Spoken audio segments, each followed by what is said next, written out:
orang yang soleh itu pengaruh dari kesolehannya, keberkahan, cahaya dan asrornya itu abadi selama bekas-bekasnya masih ada, bekas ibadahnya, bekas zikirnya. Karena orang yang soleh, orang yang zikir dalam segala situasi kondisi, ketika berdiri zikir, ketika duduk zikir, ketika berbaring zikir, ketika bekerja zikir. Beda dengan orang yang awam. Orang awam itu hanya bisa zikir di waktu-waktu tertentu atau di tempat-tempat tertentu dengan cara-cara tertentu. Tapi kalau orang yang sudah menguasai ilmu zikir dan sudah bisa mengamalkan zikir dalam segala situasi kondisi, tidak terfokus dengan satu kondisi saja, tidak terfokus dengan satu situasi saja, tapi qiyaman wa qu'udan wa ala junubikum, sambil berdiri, sambil duduk, sambil berbaring. Dan kita menemukan dalam banyak riwayat hadis-hadis Rasulullah SAW bahwa tempat yang dipakai berzikir kepada Allah, tempat itu dikerumuni oleh malaikat Allah. Tempat tersebut ikut berzikir kepada Allah tempatnya. Dan tempat tersebut ketika yang zikir meninggal, yang sholat meninggal, karena aqimis sholata li dzikri. Kalau sholat tanpa zikir bukan sholat, jangan. Maka di dalam riwayat hadis tempat tersebut menangis. Masya Allah, bumi tersebut menangis kepada Allah Subhanahu wa Ta'ala, dan tidak henti-hentinya terus mendoakan sampai hari kiamat. Hatta langit pun ikut menangis, alam ini ikut menangis ketika orang soleh wafat. Apa di antara sebab mereka semua menangis? Di antaranya dikarenakan keberkahan yang lahir dari kesolehannya orang yang soleh, yang keberkahannya itu nempel di tempat, di udara, di angin, di air, di cahaya, hatta di kegelapan.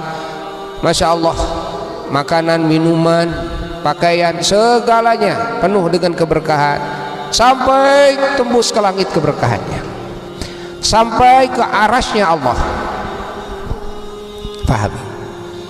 Kita semua sering mendengar bahwasanya amal soleh orang-orang yang beriman itu dihadapkan oleh Allah Subhanahu wa Ta'ala kepada Allah melewati langit. Masya Allah, terus sampai ke arasnya Allah. Di arasnya Allah lah amal tersebut menghadap kepada Allah Jalla Jalaluhu wahdah.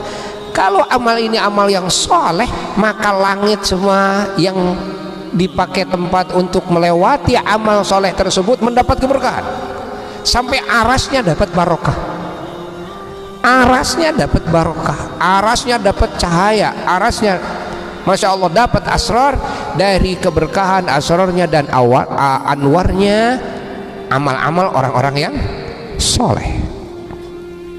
Maka ketika orang yang soleh wafat, kan, otomatis karena wafat tidak ada lagi perintahan untuk beramal, ya, tidak ada lagi perintahan untuk beramal. Maka berhentilah, kan, lahirnya keberkahan, lahirnya cahaya dan asrar dari amalnya orang soleh, karena amalnya sudah berhenti. Maka bumi ini akan menangis, langit akan menangis, ya. Terus sampai arasnya Allah akan menangis. Subhanallah, karena ada yang terputus.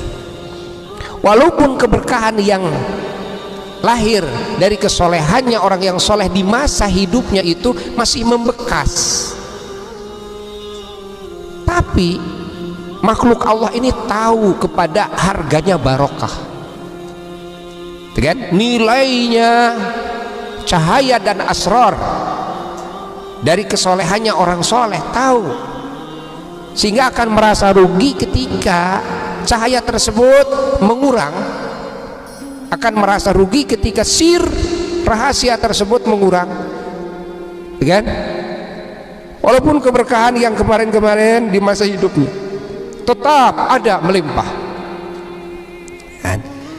Maka orang-orang yang tahu dan makhluk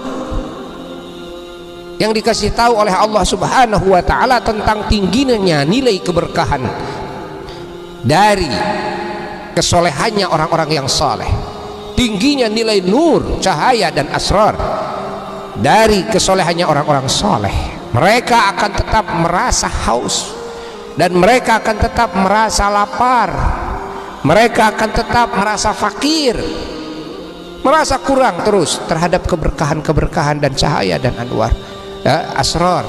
Maka mereka ketika ada yang wafat daripada yang soleh, mereka menangis, bumi menangis, langit menangis.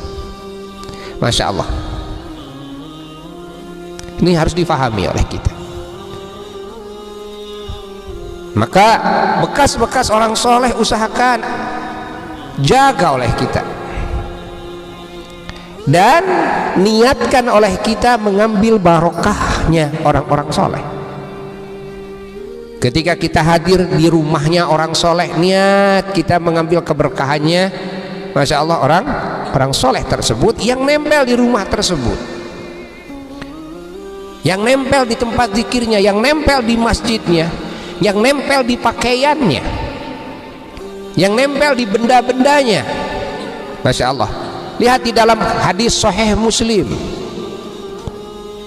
bahwa jubahnya Rasulullah SAW bukan cuma rambutnya saja. Kalau rambutnya sudah jelas, rambutnya bagian daripada jasad Rasulullah SAW yang teragung, kan? Rambutnya ada yang meminum dari darah bekamnya Nabi, gitu kan? Itu sudah jelas. Ini pakaiannya, jubah Rasulullah Shallallahu Alaihi Wasallam setelah wafat disimpan oleh Siti Asma, saudarinya Siti Aisyah radhiyallahu taala anha. Ketika ada salah satu dari para sahabat Nabi yang sakit, maka para sahabat Nabi itu tidak datang ke dokter karena tidak ada yang melebihi ketinggian, kan, dalam berbagai keilmuan termasuk ilmu kedokterannya Rasulullah Sallallahu Alaihi Wasallam. Apa yang dijadikan dan obat oleh para sahabat? Meminjam jubah Rasulullah Sallallahu Alaihi Wasallam dari Siti Asma, lalu jubah Nabi direndam, ya. Lalu setelah itu diangkat lagi dan airnya diminum dan dimandikan. Dan subhanallah, karena keyakinannya yang sempurna, begitu jasadnya disirami air bekas rendaman jubah Rasulullah SAW, langsung pada sembuh sahabat Nabi. Masya Allah. Nanti kalau ada yang sakit lagi, terus muter jubah Rasulullah SAW. Dan ini juga ternyata sebelum Rasulullah SAW, rasul-rasul yang sebelumnya juga melakukan hal yang sama. Kita melihat dalam Quran kisah sembuhnya Nabi Yakub alaihissalatu wassalam dari kebutaannya, karena beliau buta, buta karena sangat merindukan kehadiran putranya Nabi Yusuf alaihissalatu wassalam.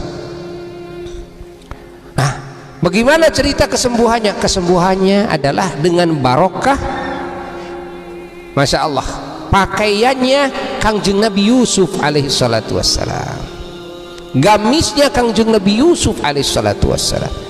Kangjeng Nabi Yusuf alaihissalam memerintahkan, mengamanatkan kepada saudaranya, dibuka gamis beliau, ini bawa, katanya, nanti kalau ketemu sama Abah, kibaskan ke wajahnya, nanti akan melihat Abah.